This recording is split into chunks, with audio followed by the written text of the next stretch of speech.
Thanks for listening to Convo with Kyle. My name is Kyle Bell.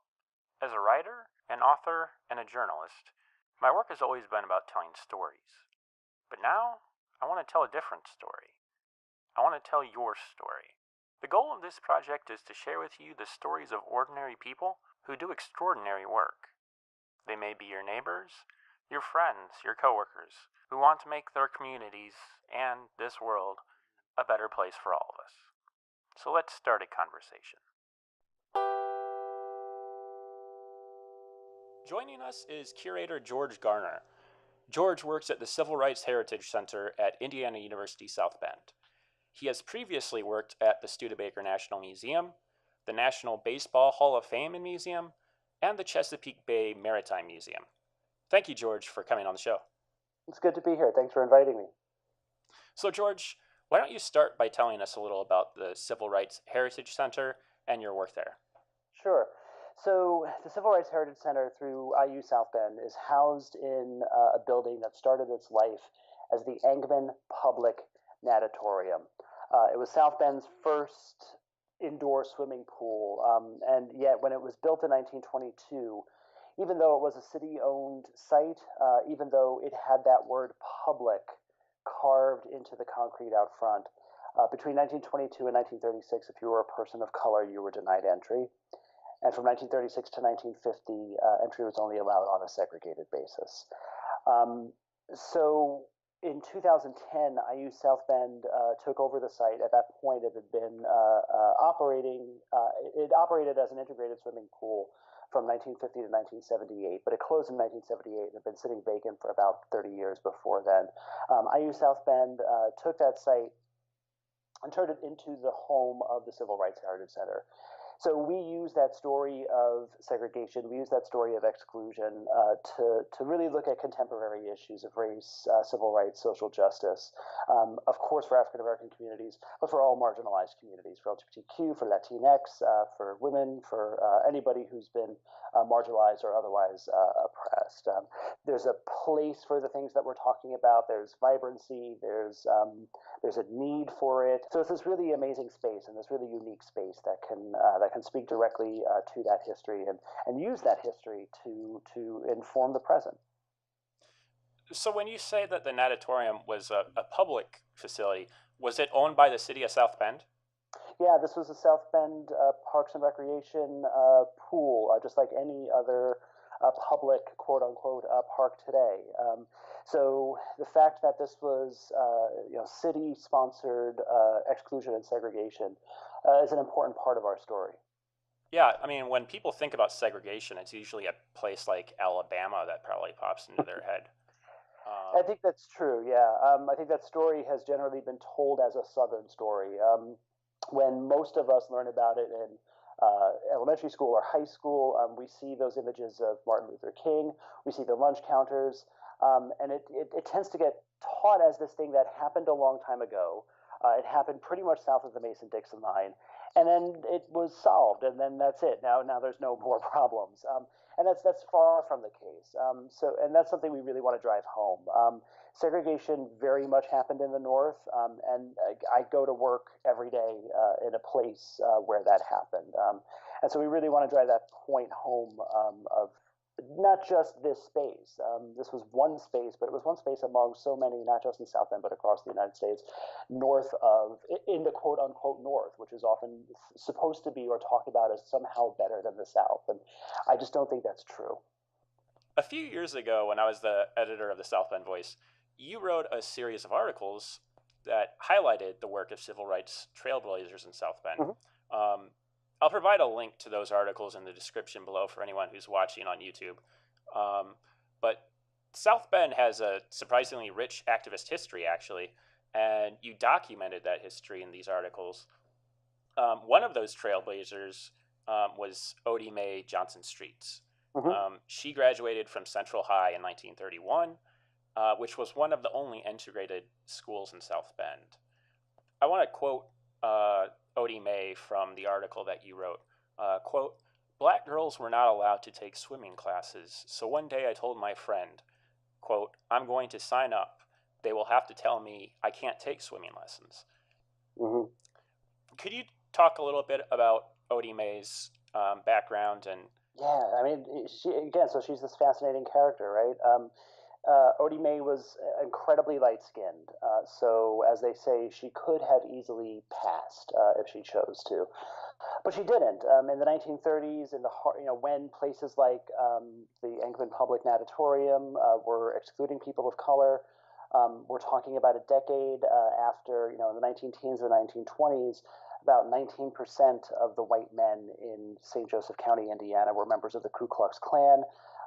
In the midst of all this, here's this light-skinned woman who very much chose to embrace the fact that she was of African descent, that she was a woman who was born as an African American and born to African Americans. She was born in Dawson Springs, Kentucky. So again, it's also the story of the Great Migration from millions of African Americans escaping lynching, escaping Jim Crow racism, trying to escape the Klan, but still being met with some of that same racism that they found down there. And I think a lot of her activism was influenced by her being a member of the Baha'i faith. It's Baha'i believe not in a capital G Judeo-Christian God, but that there's a God that is this kind of figure that many different religions have bits and pieces of, but it's a united God. It's a God that unites all humanity, that may come in different forms to different people, but it's a very uniting and united way of looking at people of different religious and ethnic backgrounds. So I think that helped inform some of her activism. So as she encountered racism in her own life, again, being told that she couldn't join the swim team on Central High because she identified as an African American woman, really having that bravery to be able to stand up and say what she said, that, no, I'm going to make them tell me no, and then defend that position, defend the fact that they don't think I'm as human or as good as any other person can be. So she ended up marrying a gentleman by the name of Dr. Bernard Streets, and Dr. Streets became not the first, but one of the first African American dentists. He was an early graduate of the Indiana University Dental School back in 1929, if my memory serves correctly. But then came back to South Bend and opened a dental practice on the west side, which at this time was increasingly becoming more African American, but also Eastern European. So in addition to his African American clients, he had a lot of Polish American clients. So he ended up teaching himself Polish in order to be able to serve all of them. And so the two became just this, one of a couple power couples, just constantly getting involved and lending their own voices and being brave in standing up to those who would discriminate like people did at the natatorium. They became some of the people who were advocates for integrating the natatorium among other places like theaters, like restaurants. But I found it noteworthy because Odie May, as a woman of color, she actually ended up, it seems, taking her experiences and helping people who came from similarly difficult situations. Mm-hmm. She taught English to women who stayed at the YWCA in South Bend, and also served on the board of, the El Centro Migrant Center? Yep. So I kind of find that striking. She didn't just focus solely on civil rights for African Americans. Yeah. No, and I think that's part of her being a part of the Baha'i faith. Again, really, it's in an early way looking at what we now call intersectionality, recognizing that any group that has been marginalized, that the issues are more binding than they are separating.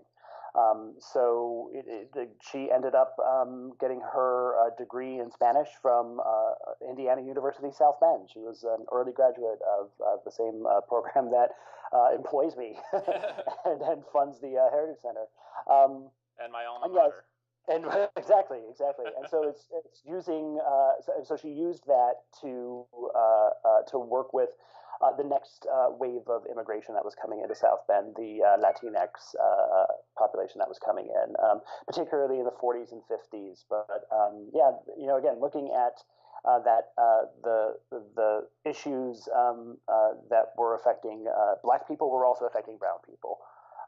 And working hard to try to do that, recognizing that there are differences, and the language barrier was one of them for Latinx, and so that informs some of her work, and her using that degree, her using that training to be able to do that. It's a special story. I think it might be useful to mention to the viewers that, or at least give a little background on South Bend as a city. Obviously, South Bend is in Indiana. It's a industrial Midwest town. In this time period we're talking about, as George said, South Bend was a destination city during the Great Migration, and it's I mean, compared to, I guess, the typical Midwestern city slash town, South Bend's a pretty diverse place. It has a large African American population, and it now has a growing Latino population. Would you add anything to that, George? No, I think you're absolutely right. I've described South Bend as kind of the quintessential, prototypical Great Migration city. We have had an African American community in this city longer than there's been a city, and that's one of the things that we touch on at the Civil Rights Heritage Center too, making sure that African American history, making sure that we share that African American history has been with this city for an incredibly long time, that there have been people of color living in and contributing to South Bend throughout the course of its entire existence. But it's also true that that wasn't in significantly high numbers until the turn of the 20th century and until the Great Migration. Between about the 19 teens and the 1930s, our African American population quintuples. It explodes. And I think there's an analogy today between that and Latinx immigration into the United States, into the American South. There have been a significant increase in those populations, and just like now, those new populations aren't being welcomed with open arms. There's the thought of that person as the other, as something else, and we saw the exact same thing with African American populations in South Bend. But this was a thriving industrial town. If anybody has ever heard of Studebaker, the wagon manufacturer and the car manufacturer, this is where they were all made for decades. But that provided ample employment opportunity for thousands of African Americans who were trying to escape sharecropping, who were trying to escape the Jim Crow era down there. And this was a path forward. This was a job. You also wrote about Helen Pope, who was a nurse. Can you share a little bit with us about her story? Yeah, so Helen's another one of those trailblazers. She, among the many things in her life and career, she became a nurse at a time when patient care was segregated as well, when white patients wouldn't accept the care of a person of color. So she helped integrate what was then known as the Northern Indiana Children's Hospital. And then throughout the 70s and the 80s, one of the things in South Bend, like so many industrial cities, after the industry left, as we're seeing so much change in mechanization, automation, those things that we hear brought to the forefront now, particularly with the recent election and thinking particularly among white workers, this has been happening in communities of color for decades. And it happened here in South Bend around the 60s, 70s, and 80s. Studebaker, for example, closed December 20th, 1963. 7,000 people lost their job in a day. A huge portion of them were African American. And at one point, it employed tens of thousands of people in this city. Exactly. You're exactly right. And Studebaker was the largest industrial employer of African Americans too. So that story of industrialization really hits African American communities throughout the 20th century. Those two are inexorably linked. And so, but as that industry changes and as cities try to struggle to decide who and what they are in the latter half of the 20th century into the 21st, South Bend really struggled with that. And there's a lot of things that they did to try to adapt and to try to change. And a lot of them didn't work. So one of the things that Helen Pope was involved in is this thing called the Model Cities program. It's really looking at creating these kind of model blocks where there would be kind of hyper local government that would be able to make decisions. And we can look back on them. We can look back on some of those kind of big urban planning ideas now and realize that maybe they weren't the best ideas. But at the time, I think they were struggling just to try to find something to do to stem the tide of the tens of thousands of people who had been moving away from the city in the wake of all this deindustrialization. So I wanted to quote, and by the way, I'm going to mention again, I'm going to put the link to George's articles below in the description so you can check those out. I'm going to go ahead and quote from you, one of your articles. You said, quote, "I became enthralled with history because, to me, history is so much more than closed companies or torn buildings. It's about people, like you and me, who lived their lives facing trials and troubles, happiness and hardships." But, I think it's important to document and have conversations about these topics that often get overlooked, or they're simply not understood. And to learn about those from people who lived through challenging periods in our country's history. But anyway, that's kind of a long version of me saying that I agree with your statement. You certainly put it more eloquently than I did. Could you reflect on that a little bit? Well, thank you. I mean, I wrote that a while ago, and I was thinking that I don't remember. I mean, I'm sure I wrote it, but that sounded great. Past George did something good there. No, well, and also, I've spent my professional life combating the idea of history being dead. That it's that dry recitation of something that is no longer relevant. I just don't think that's true. And again, one thing that we do at Civil Rights Heritage Center is make sure that we very much are actively involved in present day activism and activist issues. Becoming directly involved with those organizations, those groups, providing a space, providing a voice, and it's because we're rooted in history that work can happen. We can play a role of making sure that people are aware that these issues aren't new, that there are systemic issues and systemic challenges at hand, and that we have to dismantle them, that we have to dismantle patriarchy, we have to dismantle white supremacy, we have to dismantle institutional racism.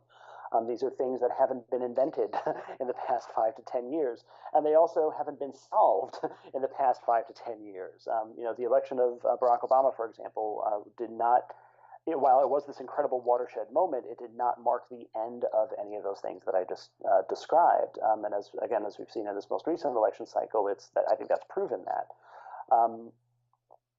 But all of those conversations have to be rooted in history and have to be rooted in what has happened for decades, generations before us that have influenced us before we can start to change that, before we can start to really pull those institutions apart and build something truly more humanistic and more collaborative.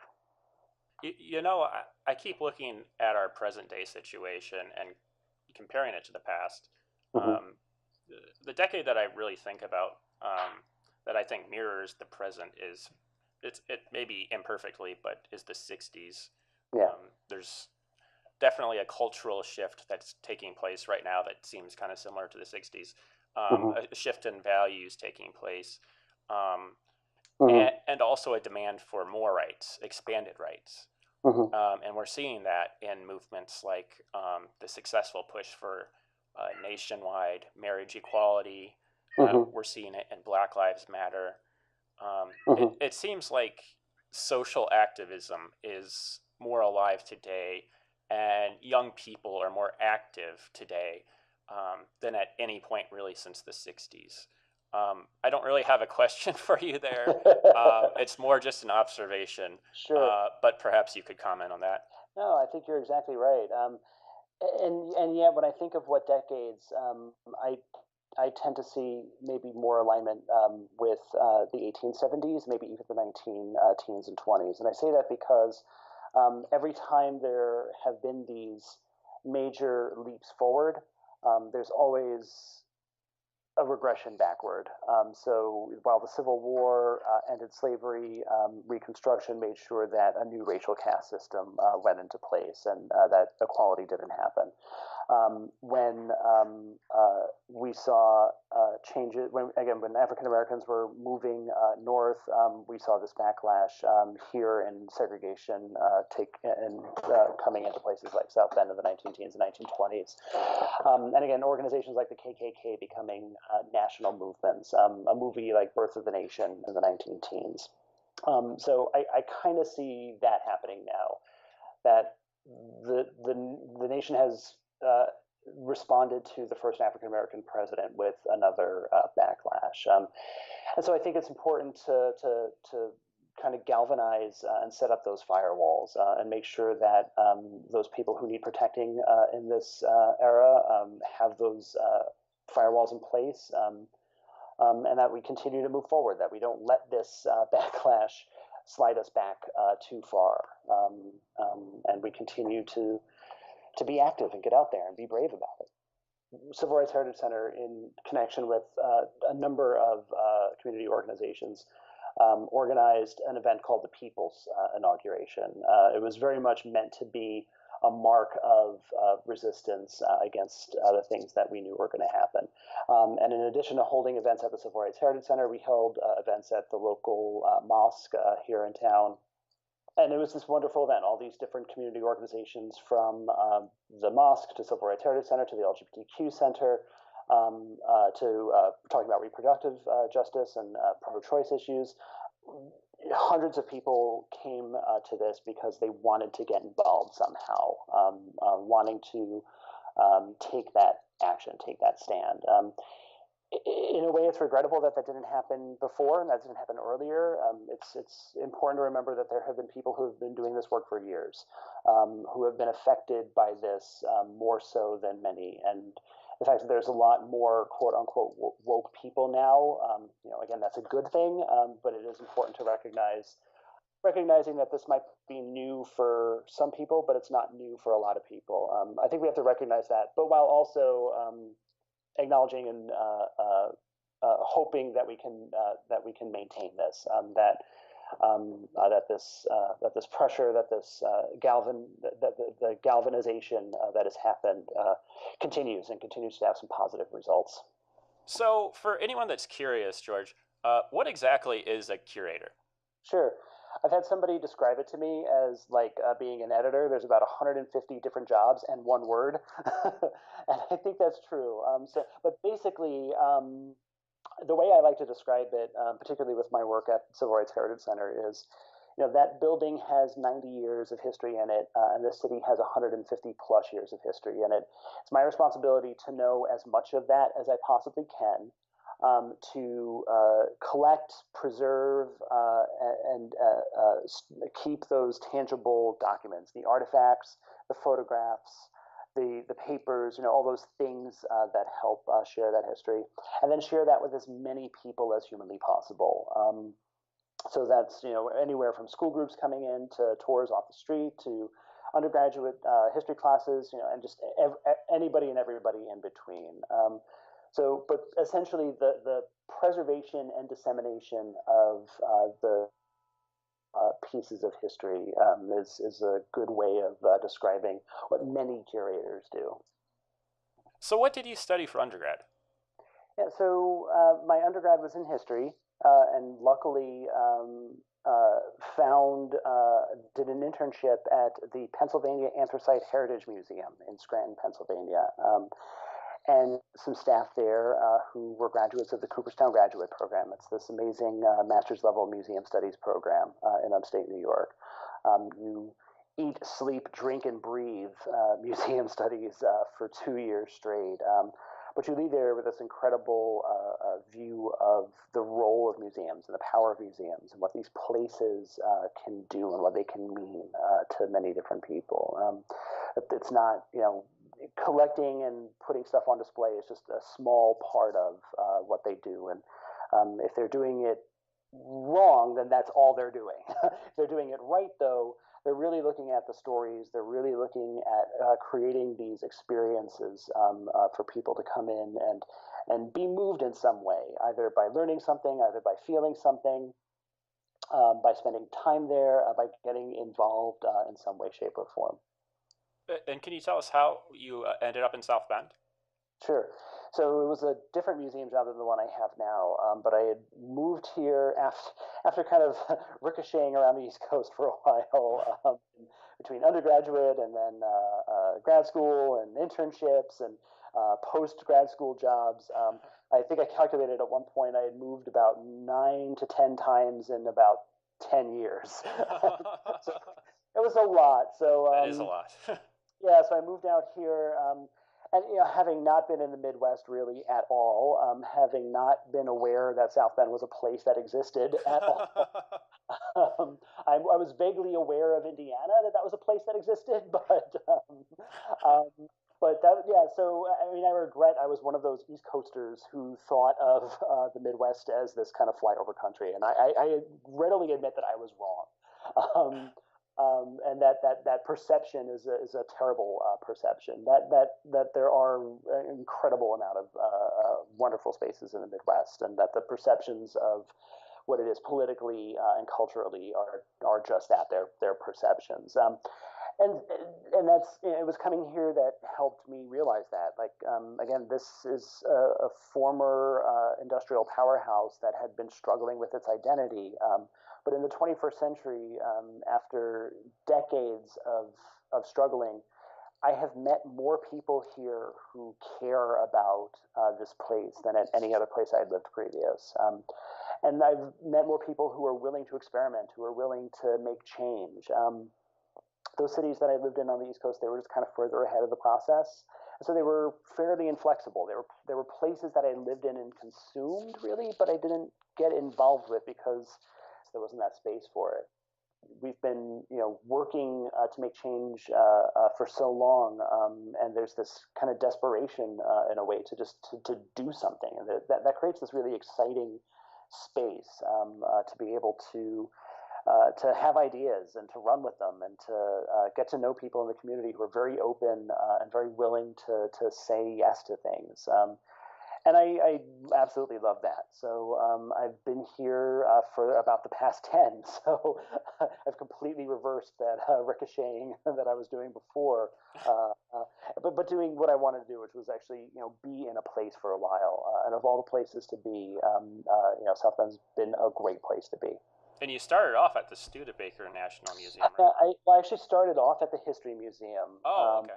Yeah, and then did a project or did some work with the Studebaker Museum too, which is coincidentally right next door. And the Civil Rights Heritage Center is about to escape that little block along West Washington, which is totally great. Yeah. So if people wanted to check out the Civil Rights Heritage Center, where can they find it online, and where can they find it in person? Sure. So online it's crhc.iusb.edu. There's a number of digital assets, including a podcast that we've done ourselves, where we share stories from our oral history collection. So it's people who've lived the experiences here in South Bend, either as people of color, or as LGBTQ, or as allies in the civil rights movement. We share those stories on that. And then in person, we're at 1040 West Washington, so just a little bit west of downtown South Bend. And are you open 7 days a week? We are open 5 days a week, Monday, Wednesday, Friday from 10 a.m. to 2 p.m. And then Tuesday and Thursday from 3 p.m. to 7 p.m. And those are just the regular public hours where we do tours and things like that. But there's events that happen anywhere from at least one to often 3 to 5 times a week. So right now, for example, we have a lecture series going on. So for those in South Bend, it's this free lecture series by our director, who's a University of Chicago historian, Dr. Daryl Heller, talking about race and social movement. So he's done things on women and the foundation that they laid for the modern civil rights movement. We're going to do another one on the Black Panther movement, and then another one on Black Lives Matter. We're also doing a film series. We recently just showed a film about a native Hawaiian transgendered woman, where a native Hawaiian culture has been more celebrated than it has been in many Western cultures, and that's true for a lot of different cultures. That there's been this celebration instead of discrimination. So it followed her experience as a transgendered woman in a relationship, but also trying to coach students on traditional hula dancing.